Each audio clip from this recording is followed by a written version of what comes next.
Now let's move our attention to some concerns in the IT sector, because after using the Ghana Post GPS app, Ghanaians are having mixed reactions to the vehicle for the digital addressing system.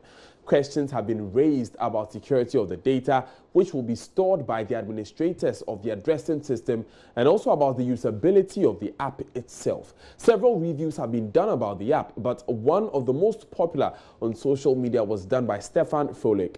Stefan raises some key issues about this and joins us on Skype to tell us how he found it. Stefan, welcome. Hi. So I read your review and I saw that you had quite strong views about it. But tell us, what's your general impression about the Ghana Post GPS app? When you look at the Ghana Post GPS app, you'd understand the problem it tries to solve. But when you look at the solutions it offers, it won't meet its objective. First of all, there are so many issues with it: usability issues, data quality issues, data security issues, business analysis issues. They are deep within the application, and the problems run deep. We need to. So take us through some of these issues. Let's start from usability, because, of course, for any end user, that's the first thing that he'll be confronted with.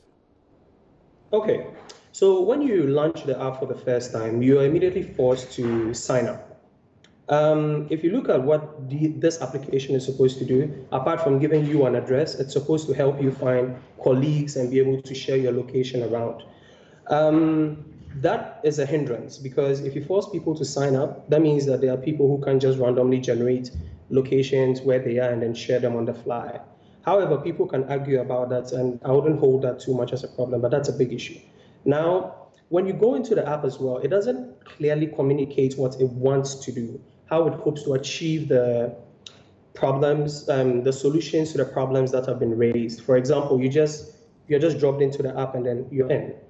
You get an address and then what's it?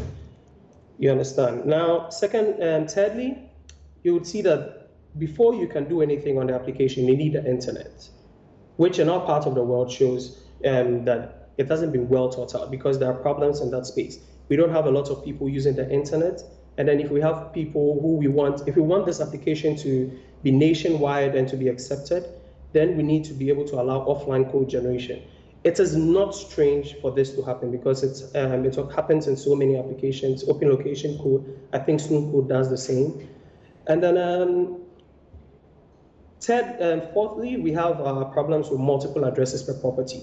Because it's a 5 by 5 meter grid, you can realize that if your property spans bigger than that size, you would have multiple locations depending on where you are. The app doesn't tell you how it plans to address it. There hasn't been communication that talks about how we plan to address that issue in particular. So those are some of the usability issues that exist here. Right. Tell us a bit more about this 5 by 5 issue. I've seen it being raised by a number of others. What danger would it have possibly for the uses that are being put out for these digital addresses? Okay, so we need to understand what the app actually does, first of all. It's supposed to convert your geolocation, which is GPS, latitudes and longitudes, into a very easy to remember code, which you have, the 10-digit code. Alpha numeric 9 digits, actually. Okay, 9 digits, sorry. So it's just a location sharing application at this point. That is what it is. But before you can move it into an addressing system, what's an addressing system? An addressing system basically says, this property here has this address. So you need to transcend the 5 by 5 meter grid and apply it in a way that would allow you to identify property boundaries. So one way you could do it, which is, again, we need to look at this a bit closely, is to allow property owners who want to register their properties to something like map the boundaries of their properties. And then you can assign a location based on maybe the aggregates of all the addresses in that grid to that location.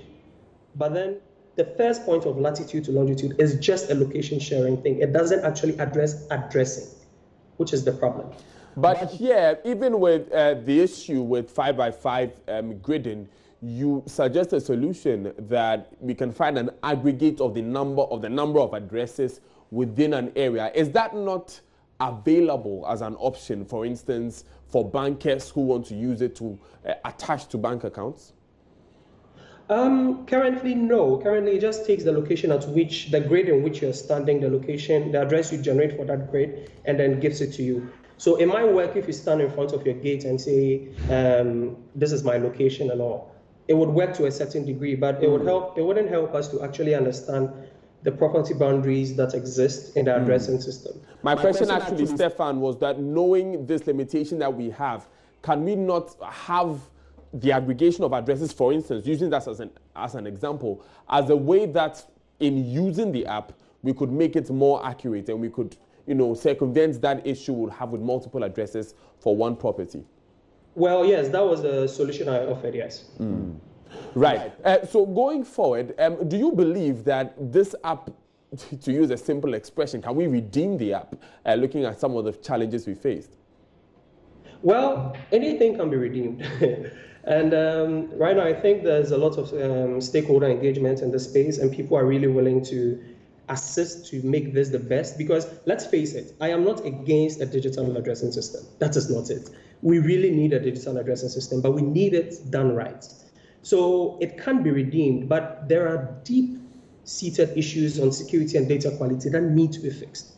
So they will have to go back to the drawing board, look at all the findings that people in the tech community have uncovered, and then address those issues. But I don't know how long that will take. It will depend on how much resources they have available to them, and then all that. But I don't think right now, in its current use, it's usable. So would you advise that, for instance, next month we are going to look at launching, the national ID system has already been launched. Next month we are going to look at launching mobile interoperability. Would you advise for the Ministry of Communications to try and link some of these IT systems to the digital addressing system? When you say some of these IT systems, are we talking of GhanaGPS specifically? Yes, GhanaGPS specifically. So for instance, if the Ministry of Communications would like to attach digital addresses to national ID numbers, would you advise that? I wouldn't. Why not? Now, this is why. Yesterday I posted a proof of concept on my Twitter page where I signed up with a number 0 and then 9 digits. And then I was able to sign up successfully. This means that it's possible people can fake their addresses, and we are already seeing problems emanating from the mobile money industry where people are registered with wrong identification details and stuff. So if I'm able to fake my name and my address, even if you try to register your business address or home address, when you enter your passport or any of the other identifications, it doesn't validate that. So you can register with anything at all. So if you're going to use that data to identify people and their locations, you'll be using junk. Or as we say, garbage in, garbage out. Yes. Well, this week, as you know, is Cybersecurity Week. Cybersecurity has come up as a big issue. Mobile money fraud has come up in conversations. In light of all this, is the app ready? Was the app ready when it was being launched? No. So if you look at the way the system is, it's almost an exact copy of GhanaPostGPS, which was an existing solution. In order to convert GhanaPostGPS to work and to solve our problem, they needed to apply certain things as well. They didn't do that. So you'll notice that it is really not ready to be used as a full-fledged addressing system due to, again, the data security and data quality issues, especially the data quality issues. But like you say, anything can be redeemed, and so can this. Yes, it can. But then they need to give us time. They need to ask for time and go back and redeem the app. You shouldn't ask us to use it in its current form because it endangers us. Let me give you an example of something that occurs. I am able to do what we call a man-in-the-middle attack. That means that I can sit on the network and listen to communications from other people's applications to their servers. That means I can steal people's identification, I can steal people's names and numbers, and that's basically identity theft right there. So if we don't fix these things and we ask people to do it, we're just asking for trouble. No, Stefan, I need you to break this down for us to understand well. You said that you can listen into others' communications on this app? So it's called a man-in-the-middle attack. Basically, what that means is someone can sit in the middle of, in between the network, between the client app and then the server, and then see what is going on the network. So what you would usually do in an application is you would verify the certificate that comes that you are using to communicate, but the app doesn't do that. So I am able to do that, and that's how I was able to register the account with the wrong numbers. Yes. And that's what's called the man in the middle. You basically have an IT system. How simple is this to be done by the average user of the app? Okay, so security issues are not problems about the average user. They are problems about the technical savvy user. The thing is, you don't need 100 people breaching the app for it to be a problem. All you need is one person to be able to breach. So once you have one person being able to breach, and there are people, if I'm able to do it, and I'm not an a security expert, I'm more of a software engineer. So Desmond Israel, as you know, is a security expert. I'm sure he'll be able to back up these claims. But if I am able to do that, then the security experts out there are doing much worse. Right. Thank you very much, Stephen Froelich, for your time this morning. He is an IT consultant. He was joining us with his views on the Ghana Post GPS system. You're still watching News Desk. We'll take a quick break. Join us soon.